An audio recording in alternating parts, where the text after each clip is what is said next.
PrymalChaos. Hey guys, PrymalChaos here, welcome to the channel. A couple of days ago, an industry contact that I made during the Good Things interviews when I went to the Good Things Festival named Tiana contacted me and said, hey, we're sort of promoting this this new Devil Wears Prada song, and we were wondering if you wanted to do a reaction to it. It's one of those things that it captured my attention because Devil Wears Prada is one of those bands that I've always known the name of. I started working in a music store back around 2006. And so, you know, that sort of introduced me to a lot of the scene back then. A lot of emo was kind of massive at the time.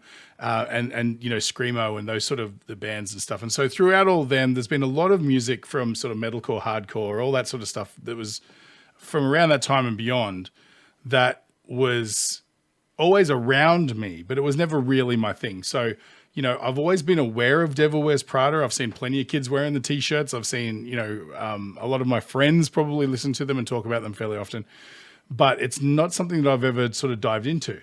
And so when I saw that email come through from Tiana, I was like, okay, this might be a really good opportunity to get into this, because the reason I started this channel in the first place was to try and introduce myself to more music with aggressive vocals, like metalcore, hardcore, that sort of thing, because I felt like I was missing out on so much great musicianship and so much great songwriting because I had a little bit of a prejudice towards harsh vocals. Now, obviously, that's all gone by the wayside now. I've become much more open. I'm really interested in aggressive vocals and things like that. And so that's opened my eyes to a lot of these sort of metal genres that I kind of probably just ignored. Fill me in the comments. Let me know historically what these guys were or what they are as far as genre and, you know, bands that they might be similar to and things that might twig my sort of mind. But anyway, this is their latest release. This is Ritual. The way I understand it is it's a little bit different. They might be moving in a slightly different direction. I don't know what that is because I don't know the original direction. But either way, we're going to find out today anyway. But yeah, if you want to tell me all about Devil Wears Prada, hit me up in the comments. It's the best way I'll learn about this sort of stuff is by comments under the videos that are just super informative. The audience is really, really passionate and really useful. So I appreciate all the effort and stuff like that. Hit me up. So we're going to dive right in. Before I do, I just want to say, if you're a long-time viewer of the channel, I'm going to start bringing this up now. I made a Patreon a while back and I decided not to really pursue it because I couldn't think of an equitable way of sort of producing tiers that made sense, that I could offer, you know, additional content to premium users. And I didn't like putting things behind a paywall. Recently, someone just joined it and I was like, oh, that's still a thing. Okay. And it sort of reminded me. And I realized there are people out there who do watch a lot of my videos and do want to support the channel somehow. And that might just be an easy way to do it. So I've set up 2 tiers. They're both exactly the same. And it's, you know, $2 and $5. If you feel like you want to support the channel, that might be a good way to do it. You know, every dollar goes towards improving the channel and keeping me on air and stuff like that. Without further ado, I'm going to jump right in. Devil Wears Prada, Ritual. Here we go.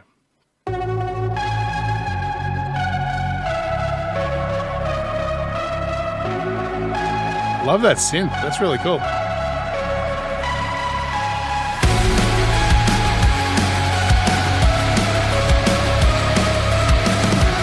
Great vibe.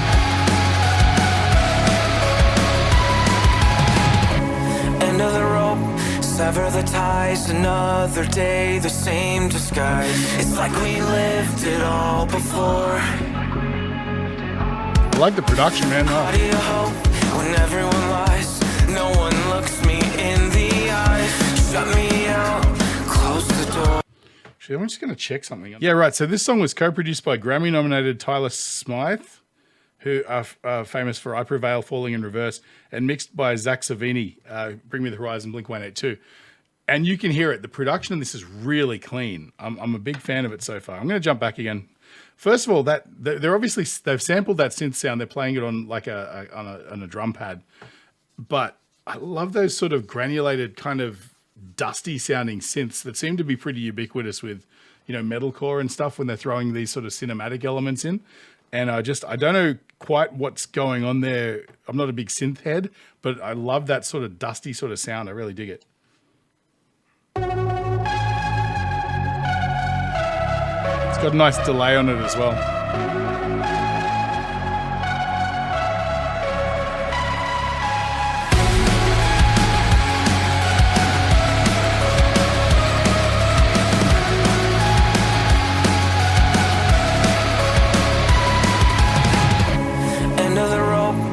Sever the ties, another day, the same disguise. It's like we lived it all before. Oh, nice. How do you hope when everyone lies? No one looks me in the eyes. Shut me out, close the door. That's cool. So sorry, I'm the kind of guy who pauses fairly frequently and goes back if you're new to the channel.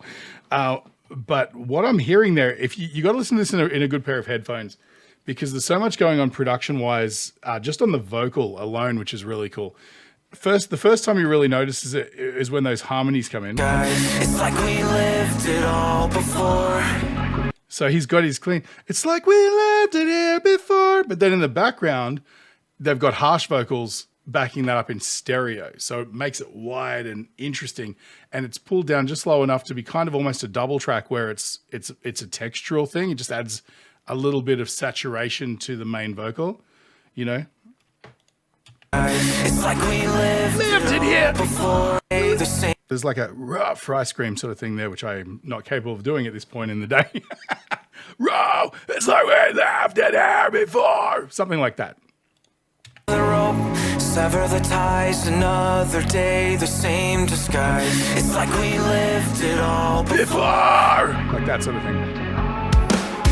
How do you hope when everyone lies? No one looks me in the eyes. Shut me out, close the door. Yeah, there's harsh vocals in the double tracks as well. That's really neat. Oh. So we sing the words, spell it out, keep doing the same. Sing the songs, spread the word, keep doing the same. So a line keeps spinning like a figure eight. I said I don't need you to save me.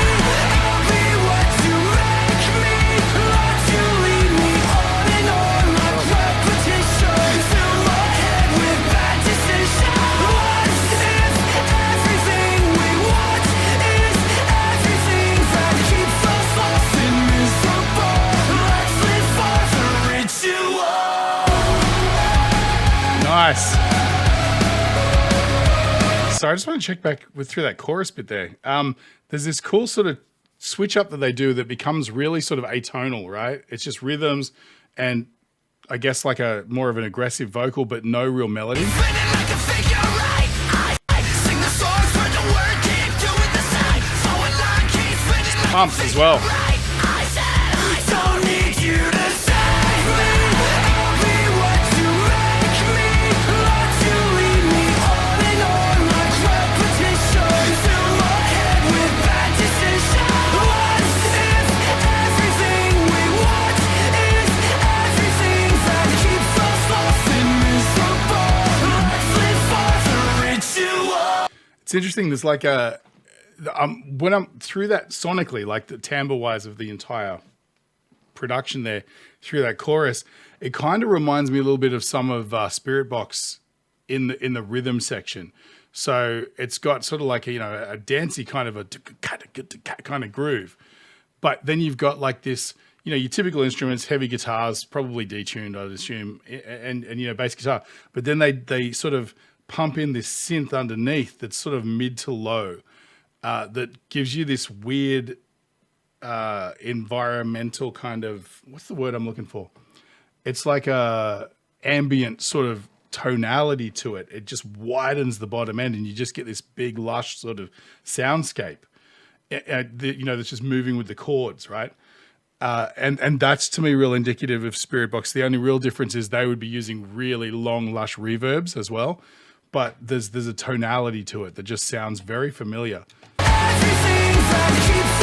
And again, I mean, I'm using Spirit Box as an example because I know them. I know a lot of their songs and I hear that. But I mean, there could be a multitude of other bands within the genre who are doing this long before they were. But for me, that's my point of reference.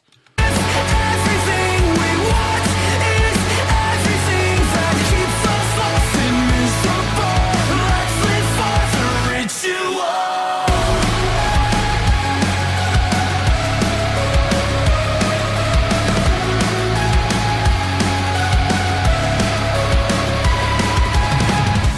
Drown ourselves in the routine, comforting, conforming. Harsh backings are a little bit more noticeable here. Give up your dreams. So we scream the words, spell it out, keep doing the same. Sing the songs with the words.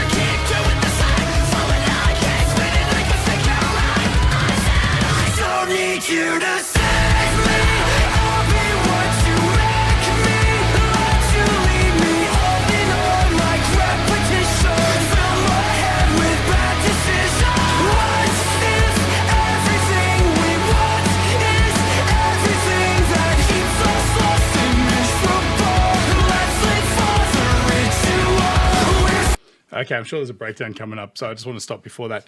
I'll go back and get right into that. But I'm trying to pinpoint the vibe of the meaning, the lyrics and stuff like that. And again, having not really studied them, I'm sort of taking them in as I go. I feel like there's a kind of an element here, and correct me if I'm wrong in the comments, there's probably a million interpretations, but I'm feeling like it's about how mundane life is, right? The process that we go through day in, day out, like he was mopping the floors there, you know, even without a mop, he was still mopping, right? And that's the ritual. The ritual is the day-to-day grind. It's just going through. But like, I like how he ties that together with filling his mind with bad ideas, or whatever the lyric was, is that, you know, idle hands are the devil's tool, right? If you continue to just do the same thing day in, day out, it starts to help, you know, make you emotionally want to push against the sides a little bit, and maybe do some things that are self-destructive or just not socially acceptable. And I think, you know, the ritual here is that process of the daily ritual of just going to work, you know, the grind, the dissatisfaction of just day-to-day living, which is kind of sad, but incredibly relatable. Right? Let's jump back a little bit. I want to catch this sort of, I can tell there's a breakdown coming because you can see there's a giant, the metrics here are exploding around this point in the song. So here we go.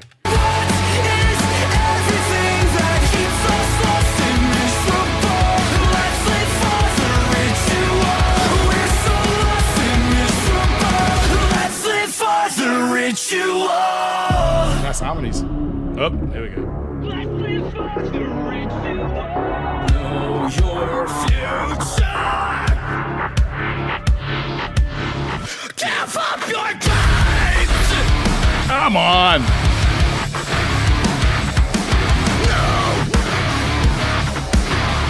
Pick it up, pick it up, pick it up to know your future. Wow, the tracking on the vocals is great.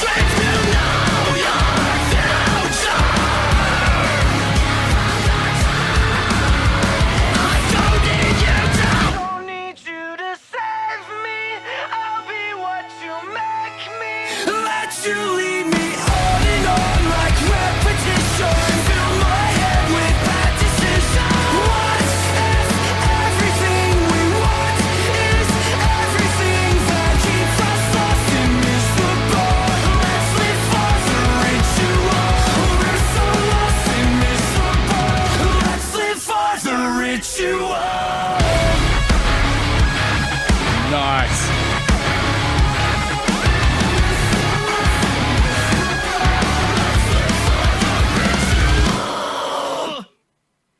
Let's live for the ritual. Very cool.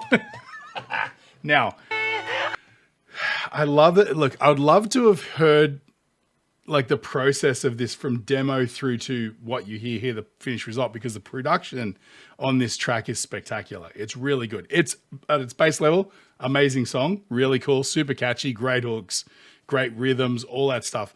But the prism that they put it through when they were producing the finished track is it's so well crafted. It's so brilliant. So like just little things like you'll notice here before it sort of cuts out into the final sort of attack moment, right? It gets really narrowed. Everything's panned central, right? Roughly. And then everything just explodes out wide again.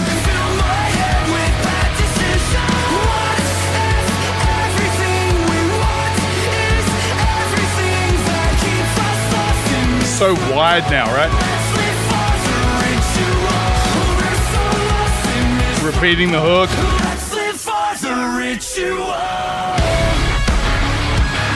And you got to end on a bop, right? Come on.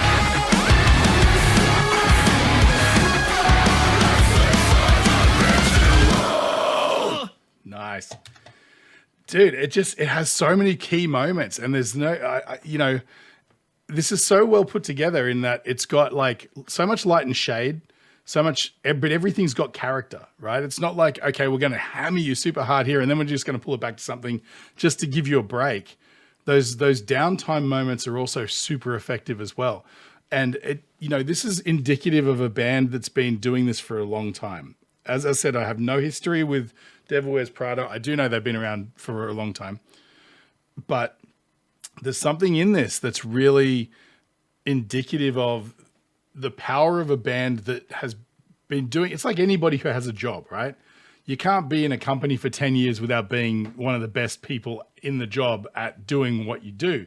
You find ways to cut corners and be more efficient. You find ways to just have a knack for doing the jobs that someone who's a new hire would struggle with, you know? And it's the same like with anybody doing anything. If you're an artist and you paint, the first few paintings you do are going to suck, but the 100th painting you do is going to be pretty good, you know?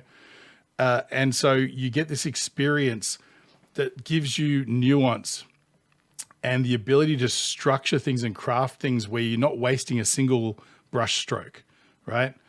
And I think that's the difference between a band like this that has a lot of development behind them, a lot of culture, a lot of, you know, within themselves, they've developed their own culture and their own flavor and their own language. And that's the difference between them and somebody who's new, is that the new guys don't know what they're doing wrong. They don't know what they're missing. They don't know when they're overplaying, when they're putting in too much. And then you get somebody like this who has nuance and has the maturity to stay their hand when they need to, and they're not trying to prove anything. That's what it fundamentally comes down to. New acts are often trying to show you everything they're capable of at every moment. Whereas these guys, they understand when to pull back and sometimes when to change tack and maybe do something a little bit less brutal or a little bit, you know, maybe, I mean, I read somewhere this is a move in a slightly different direction. So maybe pivoting as well is something that you might have the maturity to see it's time for us to make a change, you know, or you can be Kiss and just write the same music for like 60 years. You know, it really depends on your perspective. But yeah, this was exciting. I honestly, I didn't know what to expect. I wasn't sure if I was going to get anything out of this or have anything to say about it. But to be quite honest, I'm actually a fan. They got me. You got me, Devil Wears Prada. You got me. So yeah, this is super interesting. I'd love to be able to hear the demo of this versus what they ended up with. But it's, I think at its core, regardless, fundamentally, it's just a really good track. It's a good song. So, I mean, that's my professional opinion for whatever that counts for, you know. But that's about all I got to say. I really appreciate this. Thanks, Tiana, for the heads up on this one. And yeah, if you feel like I've brightened your day at all, feel free to support the channel just by buying me a coffee. I'll leave a link in the description. Or there's a link to my Patreon as well in there, which we are now doing. So thanks again, guys. Feel free to share this video around. All the support helps. Stay primal. I'll catch you on the next one.